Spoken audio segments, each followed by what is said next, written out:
Hey everybody, I'm Dr. Anna Maria Temple and I am your holistic pediatrician on call. On this channel, we talk about things like nutrition and sleep and how to manage fever without medications or ear infections with holistic approaches and molluscum and so much more. I not only talk about, the boring things that come with parenting, I make it a little fun and entertaining so you can take actionable steps today. So subscribe to my channel and let's get started with today's show, which is how to decrease the amount of sugar your sugar monsters are consuming every day. Tip number 1, stop buying the sugar. So if your children are addicted to cookies and juice and sweet treats, and they're always whining and asking you for more, and you're like, why are they so addicted? First of all, see my previous video on why this has happened. And second, we are going to stop bringing it into the house.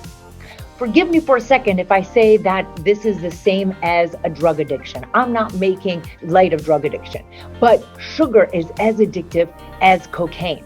So if we had one of our children that was addicted to drugs, what a horrible story. You're not going to bring drugs into the house and then yell at them because they want to partake in the drugs that you just bought and brought into the house. The same thing is true for sugar. So if you buy it and bring it into the house, they're going to whine and carry it on all day long until you give it to them. Here's a couple things.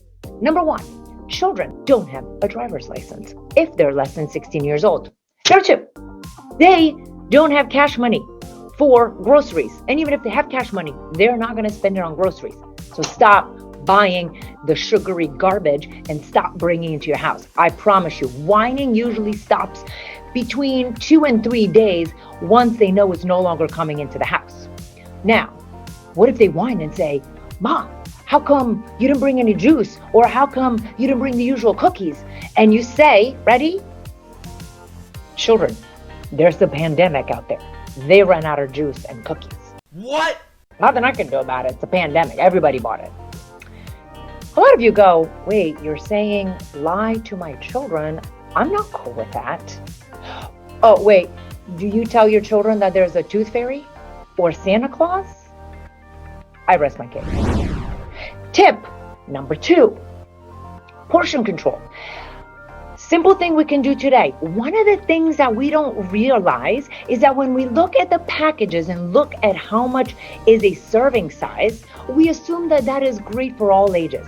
Those serving sizes are for adults. So if the serving size is 2 cookies, that's for 2 cookies for an adult. For a child, it's going to be a quarter of the cookie if they are 2 years old, or half a cookie if they're 4 years old, 1 cookie if they're 8. Well, we don't do that. Let me put it to you another way. Let's take tequila, for example. I know, drugs and tequila, but stay with me. So if we were going to do tequila shots, I was going to do a tequila shot, and I was going to give the tequila shot to my 18-month-old. I do not give my children tequila shots. It's an example. If I drank a tequila shot, it's going to affect me very differently than if the 18-month-old was going to drink the tequila shot, right? So why are we not thinking the same way for a package of cookies or a box of cereal or juice containers? See what I'm saying? So not only are children getting juice, snack, cereal, their portion sizes are generally 4 to 5 times what their body can even process. So what we're going to do starting today, we're going to look at the portion sizes, and for your children, just start cutting it in half. Number 3, liquid sugar. What is that? Observe. In the background, we have Gatorade, soda, juice of the regular kind, and organic juice by Honest Kids. And we look at the packets of sugar. That is how much sugar is in each container. The human body can only process 6 packets of sugar a day, and that's adults. Observe how many packets of sugar. In the sports drink alone, 11 packets of sugar. How do you figure this out? You take your sports drink or package, you look on the back, see how many grams of sugar, divide that by 4, and that's how many packets of sugar are in your beverage. But what is a parent to do? What if the children need electrolytes?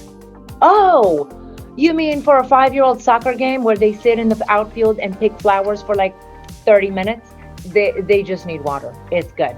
Electrolytes were specifically designed by the University of Florida for athletes, football players specifically, that were practicing in the Florida heat, and they were drinking so much water, but yet they were still passing out. So what they did is they added salt to the water for the electrolyte. The reason sugar was later added is because salt water tastes like buttocks. But then the food companies bought that and added more sugar and more chemicals and more colorings to make it more interesting. And now they're selling it to your children and making you believe that if you don't drink a sports drink, you're not an athlete. And if you as a parent don't give them electrolytes, they're going to die on the 5-year-old soccer field. Not true. So for children, generally speaking, unless they're elite athletes, in working out in super high heats, all you need is just water and an apple. There's enough apple, potassium, sodium, and electrolytes in an apple, more than actually is in your bottle of a sports drink. Another thing, what if your children continuously whine about wanting something else than water? Here's a little fun tip.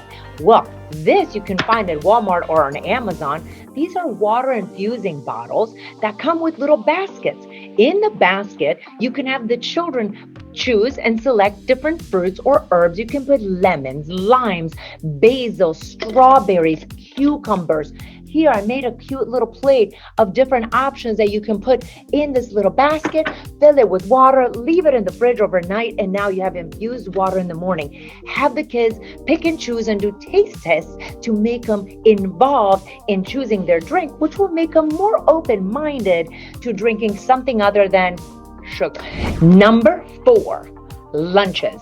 Here's what I used to feed my children before I realized the power of sugar and how it affected them and led them to have chronic disease like ADHD, asthma, eczema, seasonal allergies, constipation, ear infections, and it all went down to how much sugar I was giving them, specifically in their lunches.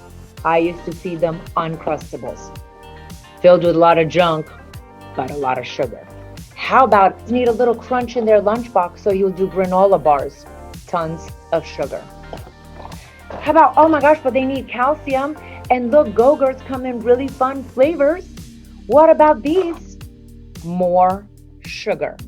So in their lunch, with a side of juice, I would feed my children their entire daily quota of sugar and then wonder why my middle child's teacher called me every single day about his behavioral problems. What can you do? Well, for starters, just make your own peanut butter and jelly sandwich. I prefer that we don't use jelly as much, but just making your own decreases the amount of chemicals and sugar that is going to be in this frozen concoction. Go-Gurts, there's no need for them. You can substitute this for yummy fruits like strawberries and blueberries, oranges. Here's the thing, the buying fruits in season is cheaper than this garbage stuff. What about granola bars? Well, you can change it to a crunchy, salty or alternative, pretzels, popcorn, even chips that are cooked with oils that are going to be olive oil or coconut oil in order to give them the crunch that they need. But just FYI, we the adults think we need crunches. The children don't. My son gets a regular sandwich every day, and for his crunch, he gets red peppers with a side of water. And he's made it to the age of 14. My other 2 children, one of them is in college and one of them is 17. They're still making it through the day. They used to eat this garbage. I used to feed it to them every day, all of this. But with one little change at a time, you don't have to do everything I'm saying in this video today. Pick one thing and do it. But let's get to number 5, snacks. Right? Snack, snack, snack.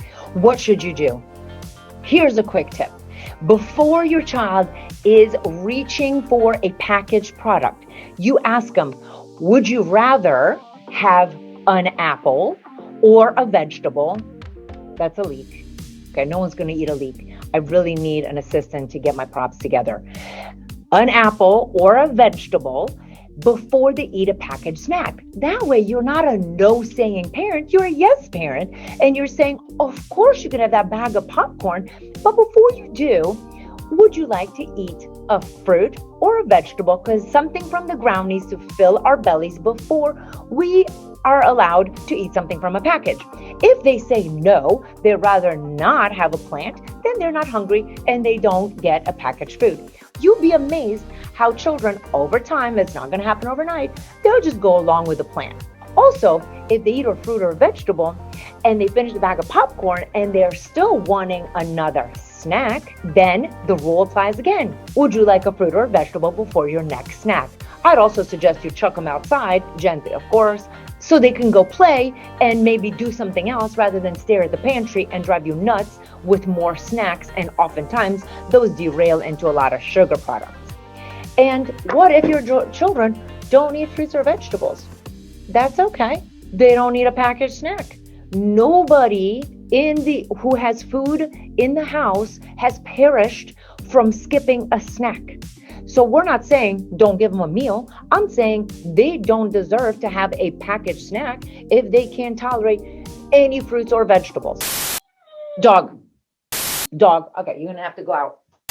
All I'm saying is children don't need snacks to live. So if they're not gonna eat a fruit or vegetable at snack and they don't get a packaged food, it's no big deal. They're gonna eat at the next meal. So I hope that these tips were helpful. Please comment below to know if I should make more videos like this.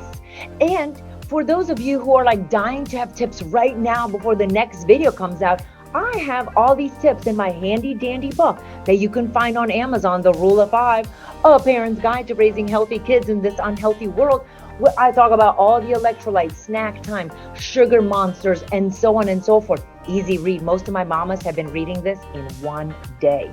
I made it in a bullet point format, so if you have 4 children and are working 2 jobs, you can bust through this book with no problem. Anyway, please subscribe to my channel, and I'll see you next time for another helpful parenting video to make your life a little easier.